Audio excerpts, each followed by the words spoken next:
こんにちは。個性的な物件をご紹介する、ゆっくり不動産です。前回に引き続き、今回も京都編をお送りしてまいります。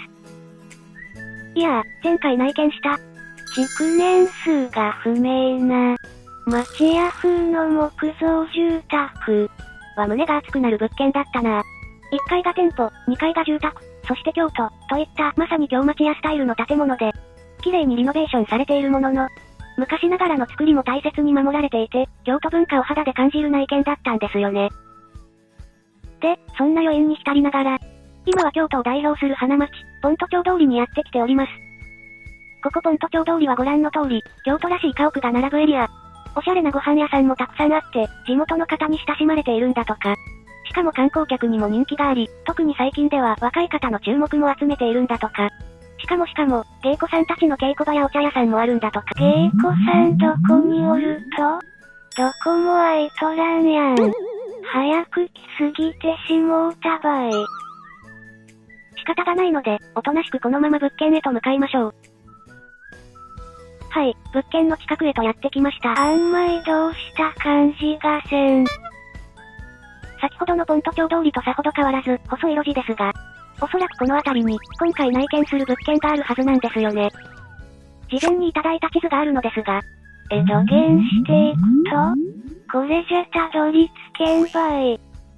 いやー、囲まれた状態って個人的に惹かれるんだよな。そしてこの、未知の場所に足を踏み入れてる感。京都というと、すべての場所が華やかな観光地というイメージですが、こういう生活感あふれる場所も、当然のことながらですがあったわけですね。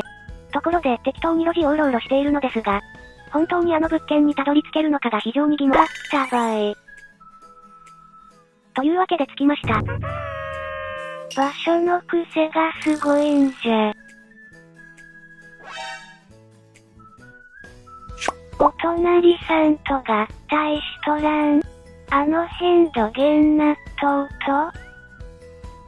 と資料によると、前回同様、連棟2戸1の木造住宅になっているようです。まあ2戸1というか、この辺りの住宅が全部くっついていて、連棟10戸1くらいに思えたのは気のせいでしょうか。ちなみに室内はがっつりとリノベーションされているとのことです。ということでこちらが玄関。ご近所の中でここだけいきなりかっこいいスタイリッシュスタイル。室内は約55平米の 1LDK になっているようです。これだけ奥まったところにある住宅なので、きっと隠れ家的なダークテイストなんでしょうか。めっちゃ明るいやん。というわけで最速でフラグを回収しました。土間は明るすぎてよく見えませんが、ダイナミックな石敷きになっています。正面に見えるエメラルドグリーンの壁も色鮮やかですね。この土間は自転車やベビーカーを置けるくらいの広さがありそうですね。で、玄関入ってすぐのこちらが LDK という作りになっていました。この大胆な色使いと、作り自体はシンプルフラットな感じ。これは近代的な雰囲気が漂いますね。天井がスケスケ。空が白いなぁ。なるほど、明るさの理由はこれでしたか。奥まった場所にある家でも、こうすればサンルーム土間にできますね。さて、続いて室内の方も見させていただきましょう。室内もめっちゃおしゃれなスタイリッシュスタイル。階段の上は後ほどチェックするとして。まずは1階部分からコンプリートを目指しましょう。ちなみに今回の物件は、れっきとした京町屋に当たるそうなのですが、とはいえ京町屋と一線を画した現代風デザインですね。手持ちの資料によると、鮮やかな壁に使われている素材が、なんと和紙。モダンな中にしっかり京都的な和テイストも織り交ぜているようです。それでは、まずはこちらのドアから開けてみましょう。こちらは、水回りでした。右側には美しいフォルムのタンクレストイレがあって、その手前に洗濯機スペースですね。そしてアーティスティックな形の洗面があって、風呂がスケスケ。ハンドルもシャレとシャワー近代的すぎん。いやー、洗練されてるな。で、この窓ですが、これは玄関から見えてたあの窓で、玄関は天井がスケスケだったわけなので、まさかの日光やないかい。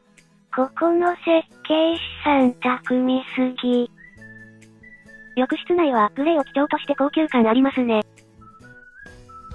そして窓から採光は取れているのに、玄関からは見えないという便利仕様。僕はフルオープン派ですけどね。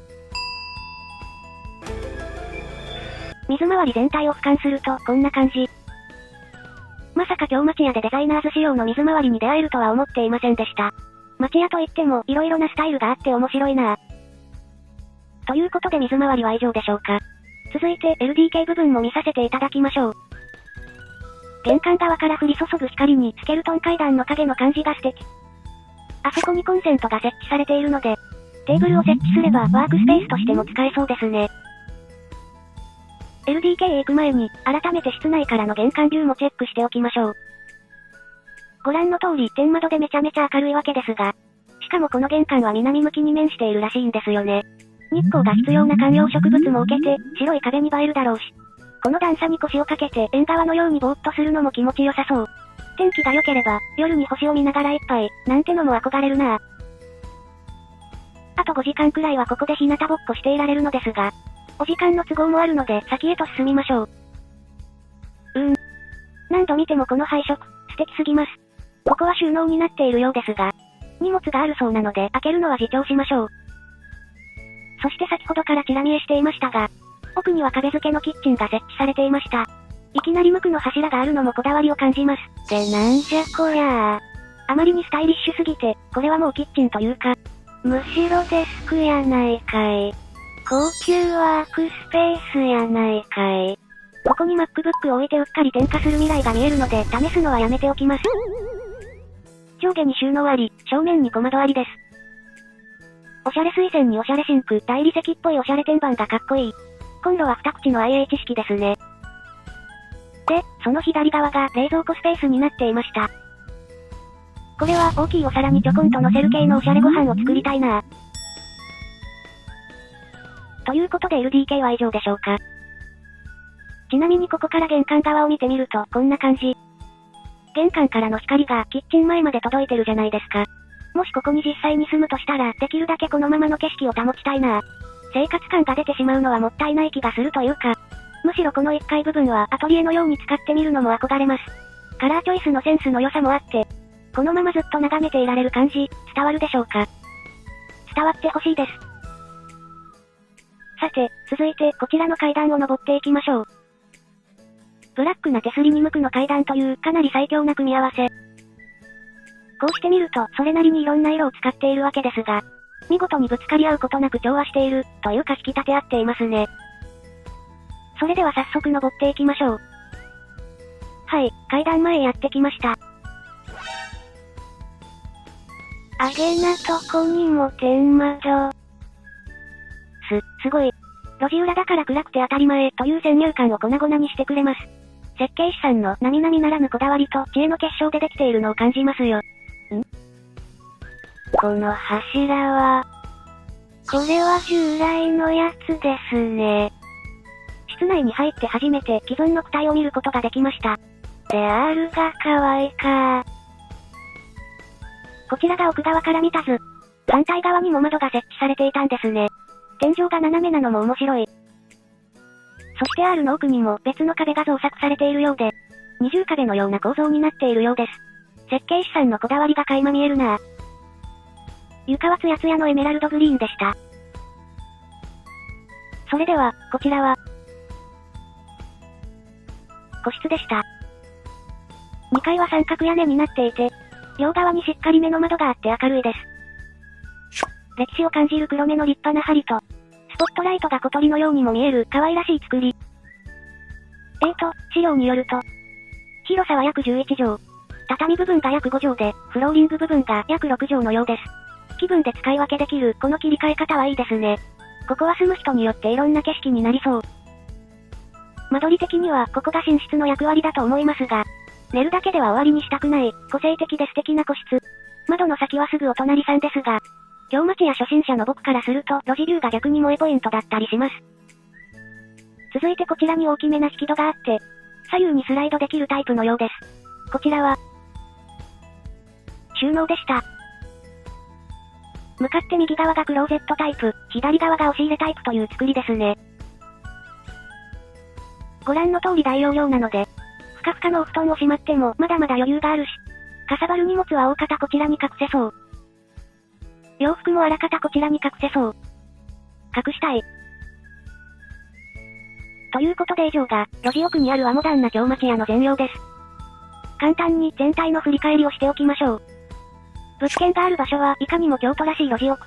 町屋が軒を連ねる昔ながらの雰囲気が懐かしい路地になっていて、京都の魅力の源泉を感じ取ることができました。建物は前回同様、連棟ニコイチの木造住宅になっていて、玄関開けると土間がサンルームという、珍しくも納得なアイデアでした。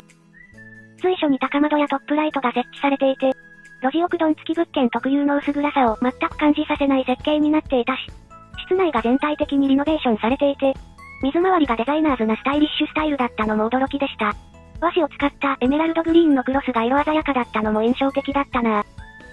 ところどころで個性が光りつつ、基本的には小細工なしのシンプルな品質勝負で、内見していて、気持ちいいという言葉がしっくりくる京町屋になっていました。そうそう。今回の京町屋は築年数の記録が残っていたような。ここが作られたのは、明治31年。なんじゃそりゃあ。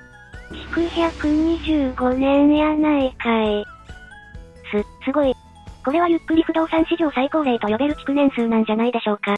確かにあの柱とか梁には相当な味わいがありましたよね。いやー、さすがこと京都。これからも機会があれば積極的に足を運んで京町屋の知見を深めていきたいな。今回ご協力いただきました八瀬さん。本当にありがとうございました。詳細は概要欄からどうぞ。次回も個性的な物件の内見を予定しています。お楽しみに。じゃんけんぽん。うふふふふ。チャンネル登録してね。してね。サブチャン始めたの知っとうと？登録したと？そうね。おおきに。